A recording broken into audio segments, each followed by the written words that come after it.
Shalom. Haleluya. Shalom. Puji Tuhan. Sebuah kesempatan yang indah kami boleh di tempat ini. Betul apa yang disaksikan oleh Ibu Gembala tadi bahwa undangan ini sudah lama. Sebelum kami intens atau rutin dalam pelayanan. Memang 2016 akhir pertama kali saya melayani sidang jemaat di tempat keluarga hamba Tuhan Semual Wotulo ya, di Elim juga ya. Dan setelah itu banyak undangan, tapi saya belum bisa menanggapi atau belum bisa memenuhi karena banyak sekali pertimbangannya Bapak Ibu waktu itu.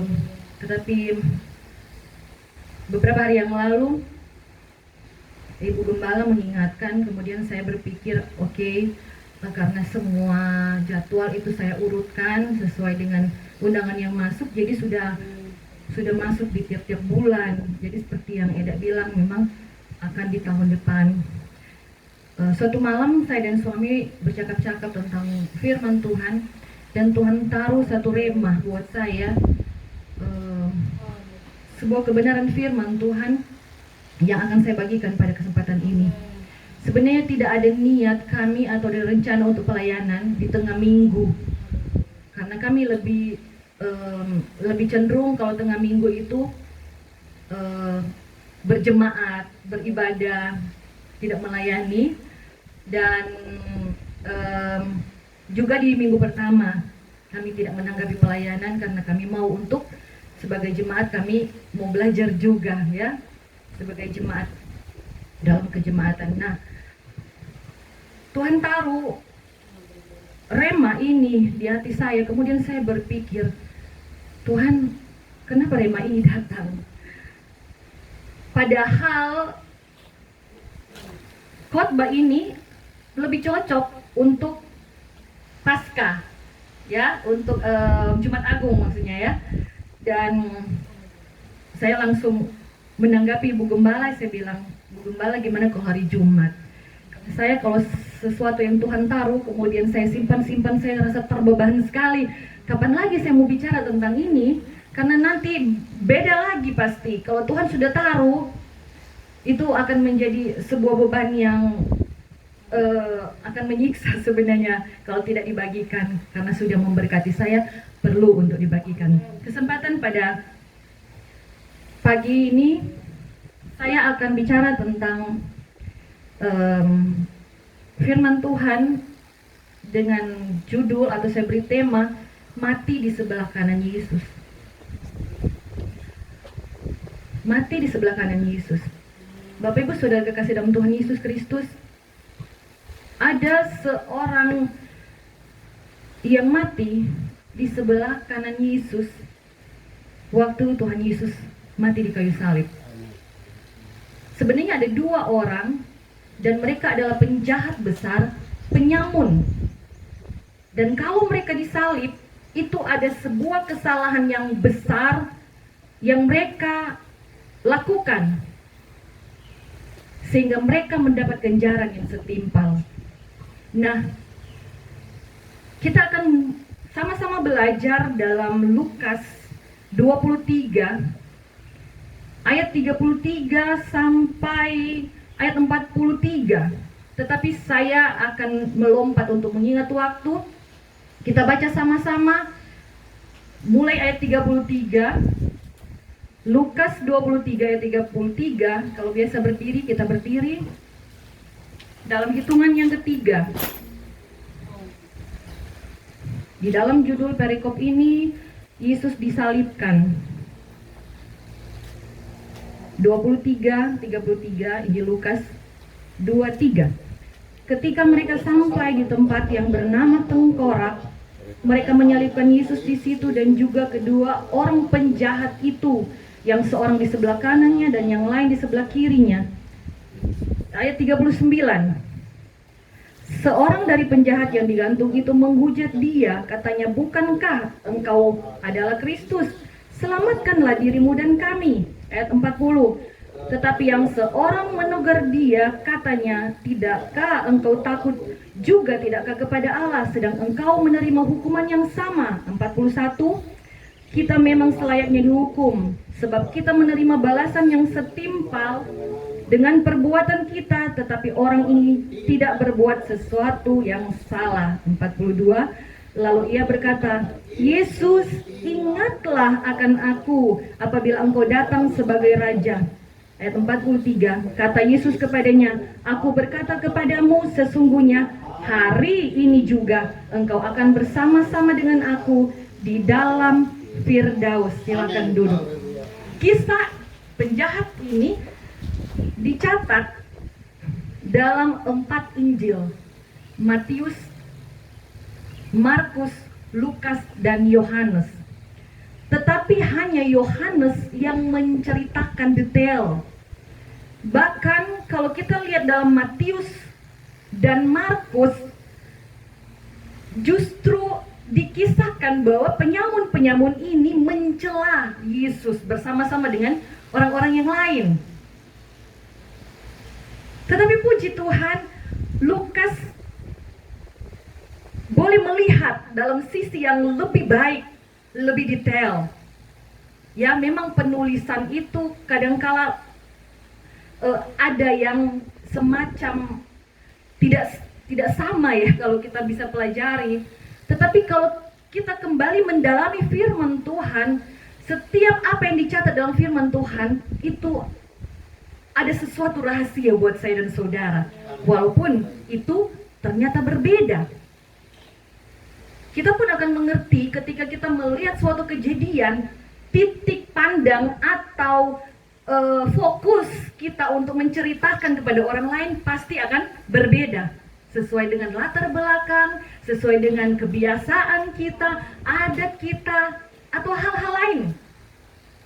Ya, saya akan membawa sama-sama kita untuk belajar tentang firman Tuhan ini. Saya sudah katakan bahwa Matius dan Markus, dalam Matius 27 ayat 38 dan selanjutnya, kemudian Markus 15 ayat 27, di situ bahkan di ayat 32, di situ dikatakan bahkan kedua orang yang disalibkan bersama-sama dengan dia mencela.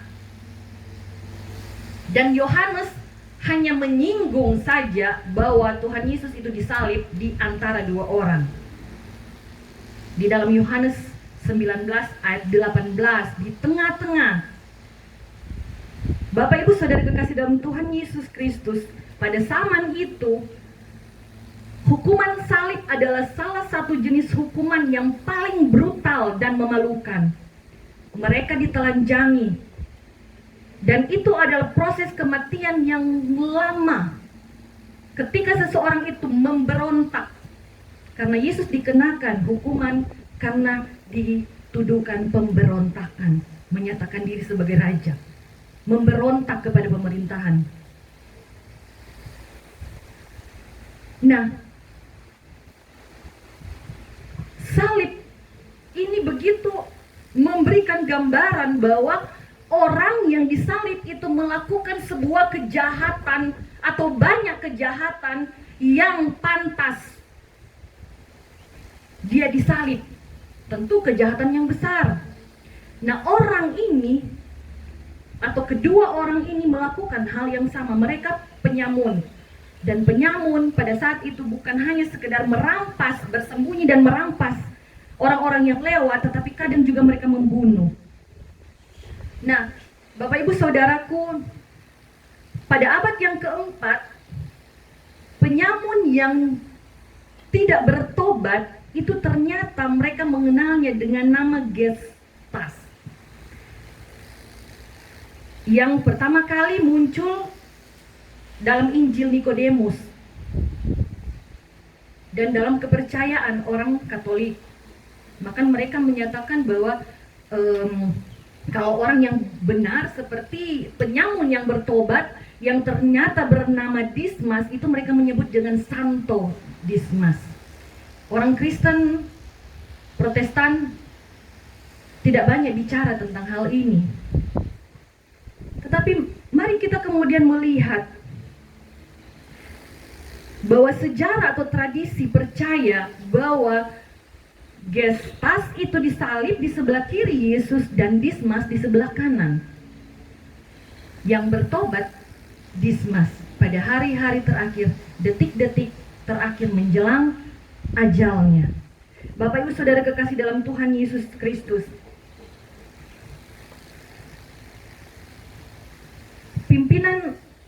pemimpin Yahudi mengubah dakwaan terhadap Yesus dari menghujat Allah menjadi menyatakan diri sebagai raja orang Yahudi, ya, supaya seperti yang saya sudah katakan tadi, dan membawa Yesus ke hadapan Pilatus, dan itulah tuduhan terakhir yang menggambarkan kejahatan besar.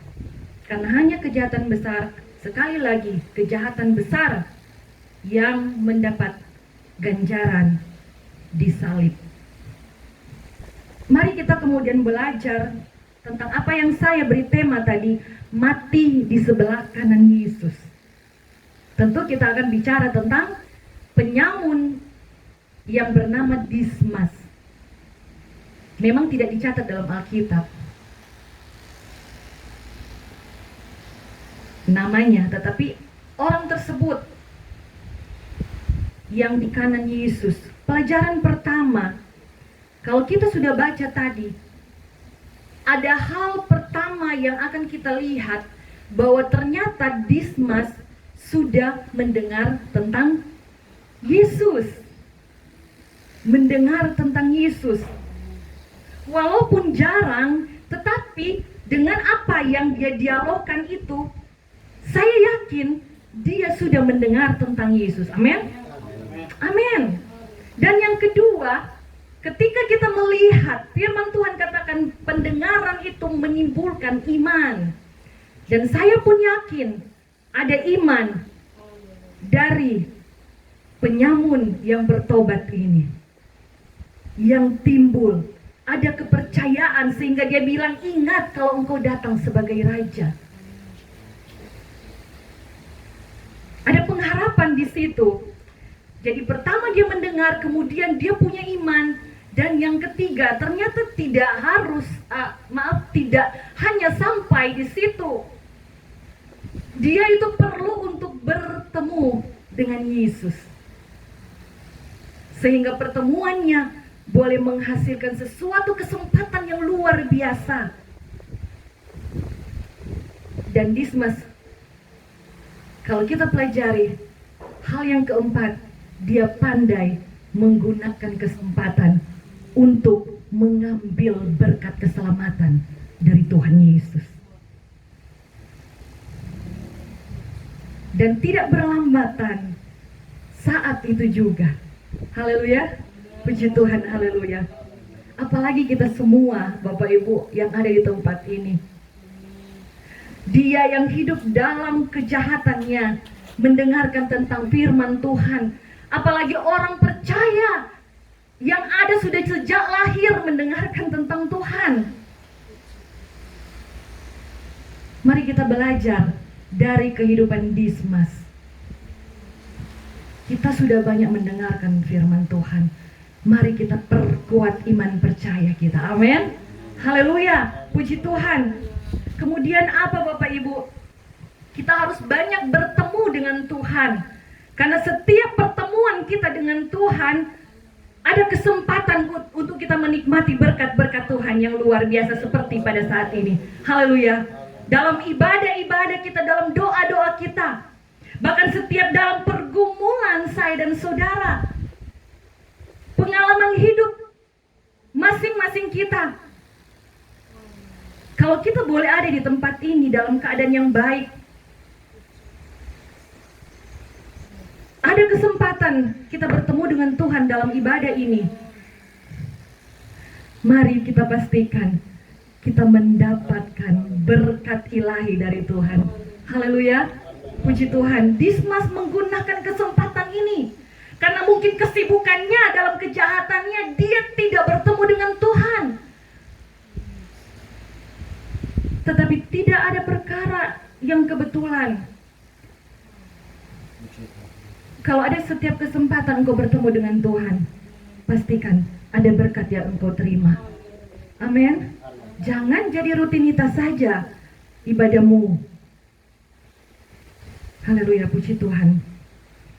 Saya teringat Yakub ketika dia bergumul dengan Tuhan. Bahkan firman Tuhan katakan engkau menang terhadap Allah dan manusia. Di dalam Kejadian 32 ayat 26. Di sana dikatakan pada orang yang bergumul, yang adalah representatif dari Allah, biarkanlah aku pergi karena fajar telah menyingsing. Kejadian 32 ayat 26. Sahut Yakub, aku tidak akan membiarkan engkau pergi jika engkau tidak memberkati aku. Pastikan dalam setiap kehidupanmu, pastikan dalam setiap pergumulanmu yang Tuhan izinkan maupun yang engkau alami. Karena sesuatu hal mungkin karena kesalahan kita juga, sehingga kita bergumul dalam kehidupan kita. Mari kita mengerti, itu adalah kesempatan kita untuk bertemu dengan Tuhan lewat setiap apa yang terjadi dalam hidup kita, dan ambil hikmahnya. Amin. Haleluya. Ada berkat yang luar biasa. Ada berkat yang luar biasa. Sehingga Yakub yang tahu hal itu, dia bilang jangan pergi dulu sebelum memberkati aku. Demikian juga dalam kehidupan saya dan saudara. Mari kita bilang sama Tuhan, Tuhan berkati kami Tuhan. Berkati dengan keteguhan iman, berkati dengan keyakinan yang penuh, berkati dengan kekuatan dalam menghadapi pergumulan-pergumulan yang lain, yang diizinkan ataupun yang dikehendaki. Diizinkan berarti Tuhan mengizinkan dari orang lain, dari kuasa kegelapan, atau yang memang Tuhan izinkan atau Tuhan kehendaki dalam kehidupan kita. Ya, puji Tuhan. Hari ini juga engkau, artinya setiap hari kita harus diteguhkan bahwa kita selamat di dalam Yesus Kristus. Ada orang yang melepaskan kepercayaannya, melepaskan keselamatannya, padahal Tuhan bilang kerjakan keselamatanmu dengan takut dan gentar. Ketika menghadapi kepergumulan, dia melepaskan itu. Tetapi mari kita mengambil sesuatu yang Tuhan mau lewat pergumulan itu. Kita malah dikuatkan untuk kembali naik level yang tinggi untuk mengenal Tuhan. Yang kedua, pelajaran apa? Saya sudah bicara di awal tadi bahwa Lukas adalah satu-satunya dari 4 Injil yang menulis dengan lengkap. Artinya apa? Karena Tuhan tidak lupa bahwa waktu itu ada seorang yang bernama Dismas. Tuhan tidak lupa bahwa ada seorang yang bertobat saat itu. Tuhan mau ingatkan bahwa Dismas ada. Bukan sekedar penyamun, bukan sekedar seorang yang berdosa, tetapi seorang yang mengalami Tuhan dalam pertemuan dengan Tuhan. Injil lain boleh mengabarkan hal yang buruk, tetapi ketika Lukas memberikan penjelasan yang utuh, kita harusnya sadar bahwa ada orang yang bertobat di saat-saat terakhir dalam hidupnya. Dan itu adalah kasih karunia Tuhan. Amin. Haleluya, puji Tuhan. Yang kedua, ketika hanya Lukas yang menjelaskan dengan lengkap hal yang harus kita pelajari, bahwa selalu ada yang Tuhan pakai.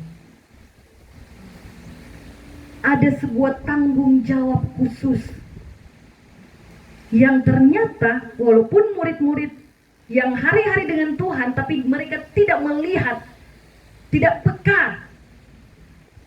Ada di antara saya dan saudara yang akan Tuhan percayakan sebagai alat yang khusus yang tidak sama dengan orang lain.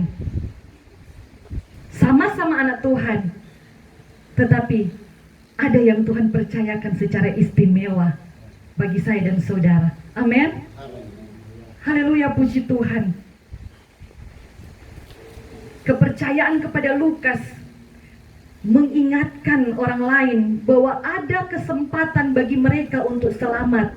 Ada kesempatan bagi mereka walaupun mereka akan menjelang kematian. Ada kesempatan untuk membereskan kehidupan mereka. Sehingga kita tidak boleh untuk iri dan bilang Tuhan tidak adil. Saya dari kecil melayani Tuhan. Saya dari kecil tahu Tuhan. Tetapi dia yang baru kemarin. Kenapa dia yang diberkati? Kenapa dia yang dipakai?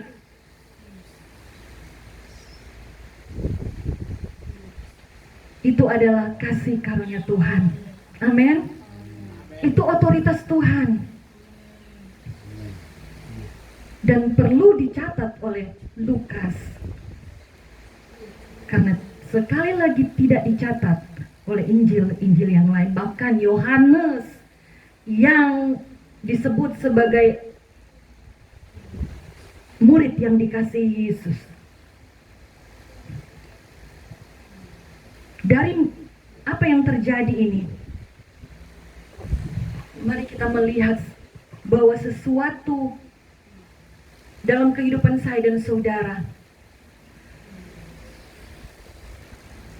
ada kepercayaan yang Tuhan akan berikan, dan mungkin sementara Tuhan berikan. Mari kita mengerti, tanpa melihat orang lain, tanpa membanding-bandingkan dengan orang lain. Amin.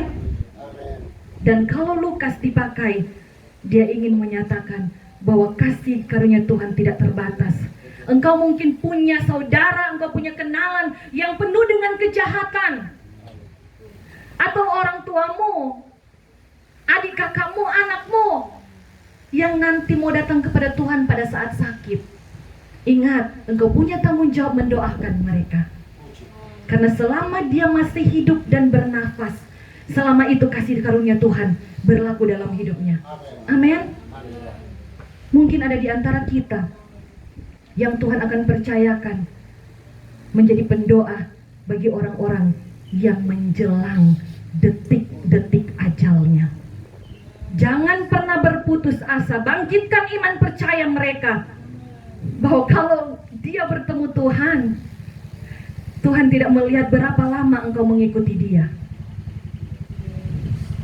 Tuhan penuh dengan kasih karunia. Jangan egois dalam hidupmu. Kalau kita melihat orang yang sudah sekarat, terus kita bilang, mati Jo. Tetapi mari kita belajar. Firman Tuhan mengajarkan saya dan saudara pelajaran yang berharga tentang Dismas, seorang yang mati di samping kanan Yesus.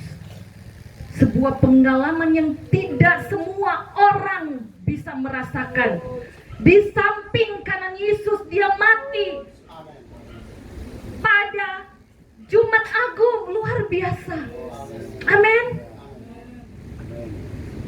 Haleluya, puji Tuhan. Haleluya, puji Tuhan. Dan saya selalu percaya ketika kita melihat orang lain dan kita membandingkan dengan diri kita sendiri, timbul suatu penghakiman bagi mereka. Oh, berdosa sekali dia. Kenapa dia melayani sekarang padahal dosanya banyak di masa lalu? Tuhankah engkau? Kalau dia sudah membereskan setiap dosanya di masa lalu dengan Tuhan, itu pengalaman pribadinya dengan Tuhan, dan engkau tidak perlu tahu, sehingga engkau menjadi penghakim bagi dia. Haleluya, puji Tuhan, haleluya. Selalu ada kesempatan bagi mereka, kesempatan yang sama yang sudah Tuhan kerjakan bagi kita. Puji Tuhan. Saya kemudian membaca bahwa Dismas itu namanya berasal dari kata Yunani, disme, artinya matahari terbenam. Kalau kita melihat matahari terbenam, bukannya dia tetap bercahaya? Tetap bercahaya, bahkan semakin indah, walaupun dia nanti tidak akan terlihat lagi. Kehidupan saya dan saudara, Tuhan mau kita sebagai matahari. Walaupun nanti kita menjelang ajal kita selalu memancarkan kemuliaan Tuhan. Walaupun kita ada di antara orang-orang yang menjelang ajal mereka, kita pun boleh menjadi berkat kesaksian, cahaya yang indah bagi mereka. Amin. Haleluya, puji Tuhan, haleluya. Buat Yesus, siapapun kita adalah matahari, tetap indah meskipun saat terbenam. Untuk itu mari kita belajar. Pertama, miliki keselamatan dalam setiap kesempatan bertemu dengan Tuhan, karena mungkin itu adalah kesempatanmu yang terakhir. Jangan tunda besok untuk bertobat. Kerjakan keselamatanmu dengan takut dan gentar, kata firman Tuhan. Karena mungkin besok atau sebentar tidak ada lagi kesempatan yang datang padamu. Karena kita tidak tahu sampai kapan kita hidup. Untuk itu bertobat terus. Banyak waktu kita bertemu dengan Tuhan. Jangan sia-siakan kesempatan itu. Yang kedua, kesimpulannya, jadilah alat Tuhan agar Dismas yang lain mendapat kesempatan bertemu dengan Tuhan dan mengalami keselamatan daripada Tuhan. Di Jumat Agung ini Dismas mati di sebelah kanan Yesus, dan kesempatan itu tidak akan pernah terulang lagi dalam kehidupannya. Mari kita mengerti, Tuhan beri kita kesempatan untuk menjadi berkat bagi kemuliaan nama Tuhan. Puji Tuhan, haleluya, puji Tuhan. Puji Tuhan. Firman Tuhan sudah selesai, tetapi biarlah Roh Kudus tetap memeteraikan itu dalam kehidupan saya dan saudara, bahwa ada kisah lain di hari kematian Tuhan Yesus. Ada kisah lain di Jumat Agung. Seorang Dismas yang bertemu dengan Tuhan. Seorang Dismas yang mendapat kasih karunia Tuhan, bukan nanti besok. Saat ini engkau bersama dengan aku di Firdaus, kata Tuhan. Mari kita menggunakan setiap kesempatan yang ada dalam kehidupan kita. Mari terbeban bagi mereka yang mungkin engkau lihat adalah saat-saat, detik-detik terakhir dia hidup dan bernafas. Beritakanlah kabar baik, beritakanlah keselamatan. Jadilah berkat untuk meneguhkan iman, percaya dan pengharapan mereka. Jangan jadi pencemooh. Jangan seperti orang-orang yang mencemooh dan mengolok-olok Tuhan. Jadilah seperti Dismas yang tahu bahwa Tuhan itu Allah yang mau mati. Dia adalah Raja yang memerintah. Puji Tuhan, haleluya. Puji Tuhan. Haleluya, haleluya, puji Tuhan. Saya lihat di meja sudah tersedia perjamuan Tuhan bagi saya dan saudara. Setiap kali engkau makan dan minum, Tuhan bilang, ingat akan semua kebaikan Tuhan yang mau mati bagimu. Dia mau mati atas setiap dosa dan kesalahanmu. Dia yang menanggung pelanggaranmu. Kejahatan besar yang sudah dipikulnya di kayu salib. Kematian yang sadis yang sudah dilewati di kayu salib. Kematian yang perlahan. Tetapi ketika itu dia mau ingatkan, ada Dismas yang mati di sebelah kananku. Mari kita mengambil kesempatan yang indah bertemu dengan Tuhan. Haleluya, puji Tuhan. Engkau tidak tahu seberapa lama engkau hidup.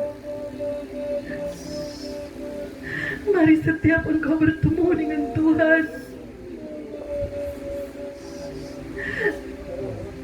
mari engkau ambil setiap berkat-berkat yang indah dari Tuhan. Tuhan ada di sampingmu. Tuhan mau mati di samping kita. Dan mungkin engkau bilang, aku tidak layak. Dosa masa laluku terlalu berat, terlalu besar, terlalu banyak. Firman Tuhan pada siang hari ini mau mengajak saya dan saudara, bangkitkan iman percayamu. Tuhan menyelamatkan hidupmu. Tuhan mau bereskan setiap dosa-dosamu.